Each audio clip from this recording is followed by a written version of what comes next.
আছে, আলহামদুলিল্লাহ। একদিন ওই রাজ দরবারের একজন মন্ত্রী আসছে, এবার ওই রাজার একজন এমপি সাহেব, তার চোখে সমস্যা, সে আসছে, এসে বলছে যে আমার এই চোখের সমস্যা, আমার চোখটাকে ভালো করার দরকার। সে বলছে যে আপনি আল্লাহর প্রতি ঈমান নিয়ে আসেন, আমি আল্লাহর কাছে দোয়া করব, আপনি ভালো হয়ে যাবেন।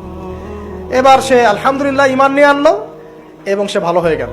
এই ভালো হয়ে যাওয়ার পরের দিন যখন সে আবার ওই পার্লামেন্টে গিয়েছে আর কি, ওদের তৎকালীন রাজদরবারে, এবার রাজা ওকে দেখে বলছে যে তোমার তো চোখ অন্ধ ছিল, কিভাবে শেফা লাভ করলে? তো সে বলে না কিভাবে শেফা লাভ করলো, সে বলতে চাচ্ছে না। এক পর্যায়ে তাকে খুবই পিটুনি দেওয়া হচ্ছে, রিমান্ডে নিয়ে গিয়ে কঠিন মাইর দেওয়া হচ্ছে।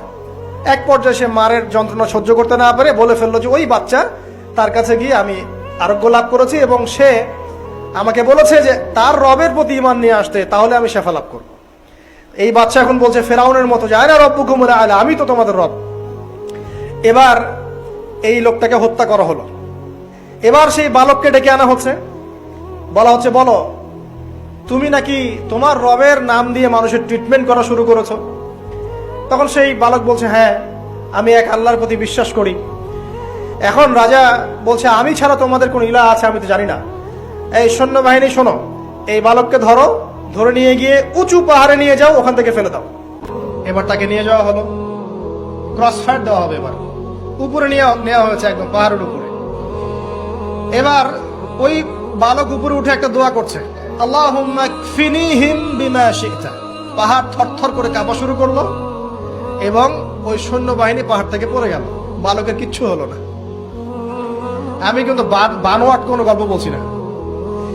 এবার সে বালক হেঁটে হেঁটে চলে আসলো রাজদরবারে। আবার কি ব্যাপার, তুমি মরো নাই?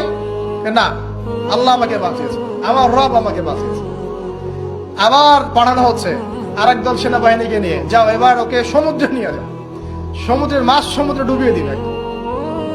আবার সে ওখানে গিয়ে বলল আল্লাহুম্মা কফিনিহিম বিমা শি'তা, হে আল্লাহ আমার বিপক্ষে যারা আছে আপনি যা দিয়ে ইচ্ছা ওদের বিরুদ্ধে আমাকে সাহায্য করেন। এবার ওই সমুদ্র উত্তাল হওয়া শুরু করলো এবং ওরা জাহাজ থেকে পড়ে গেল। এই বাচ্চা সেফলি আবার চলে আসলো রাজদরবারে। আসার পরে বলছে শোনেন, আমাকে এভাবে মারতে পারবেন না, আমাকে এইভাবে মারা যাবে না, আমি আপনাদেরকে বলে দিচ্ছি কিভাবে আপনি আমাকে মারতে পারবেন। তো বাচ্চা বলছে কিভাবে মারতে পারবো বলো। তখন সেই বাচ্চাটা বলছে যে আপনি সমস্ত এলাকার মানুষকে এক জায়গায় জড়ো করবেন, মানে পুরো নেশনের যত মানুষ সবাইকে একটা মাঠে নিয়ে আসবেন, মাঠের মাঝখানে একটা গাছ রোপণ করবেন বা একটা কিছু স্তম্ভ নির্মাণ করবেন, সেখানে আমাকে বেঁধে ফেলবেন। বেঁধে ফেলার পরে আমার এই ধনুক থেকে একটা তীর বের করবেন, তীর বের করে আপনি নিজ হাতে এই তীরটাকে নিশানা দিবেন, দিয়ে বলবেন বিসমিল্লাহ, আল্লাহর নামে, বিসমিল্লাহি রব্বি হাযাল গোলাম বলে ছুড়বেন। অর্থ হচ্ছে আমি এই রবের, আমি এই বাচ্চার রব, আমি এই বাচ্চার রব আল্লাহর নামে তীর ছুড়লাম, এটা বলে তীরটা নিক্ষেপ করবেন, তাহলে আমি মরবো, তার আগে মরবো। কথা কি বুঝতে পারছি? এবার তাই করা হলো, সমস্ত এলাকার মানুষকে এখানে জড়ো করা হলো। করার পরে বাচ্চাটাকে এভাবে একটা জায়গায় বেঁধে দেওয়া হয়েছে, খেজুর গাছে, তাফসীরে এসেছে খেজুর গাছে।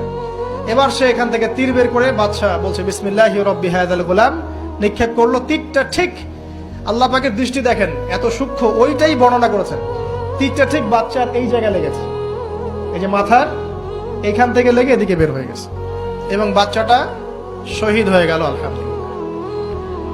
এবং এই বাচ্চাটা যখন মারা গেল বা শহীদ হয়ে গেল, আর সারা এলাকার মানুষ কি দেখলো? দেখলো যে বাচ্চা তাকে দুইবার চেষ্টা করে মারতে পারে নাই, কিন্তু তার রবের নাম যখন নেওয়া হয়েছে, আল্লাহর নাম নেওয়া হয়েছে, মারতে পেরেছে। দেন পুরো এলাকার সমস্ত মানুষ মুসলিম হয়ে গেল।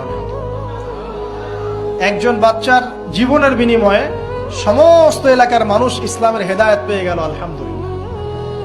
এবার বাচ্চার মাথা তো আরো খারাপ, একটাকেই সামলাতে পারছিলাম না, এবার তো সমস্ত এলাকার মানুষ মুসলিম হয়ে গেছে।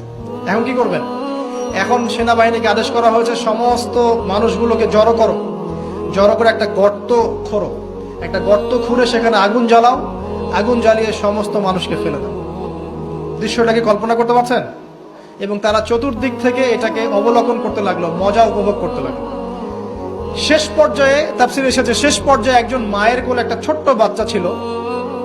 তো সেই মা নিজে লাভ দিবে এটাতে তার কোনো সমস্যা নেই, কিন্তু বাচ্চাটাকে নিয়ে লাভ দেওয়ার জন্য সে ইতস্তত বোধ করছে।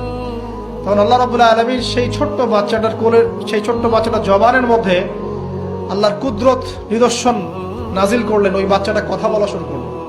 সেই বাচ্চাটা বলল, লা তাখাফি ইয়া উম্মা। এটা শব্দটা এমন এসেছে, ইয়া উম্মা, হে আমার মা, লা তাখাফি, তুমি ভয় করো না, ফাইন্নাকি আলাল হক, কারণ আপনি সত্যের উপর আছেন, লাভ দিন।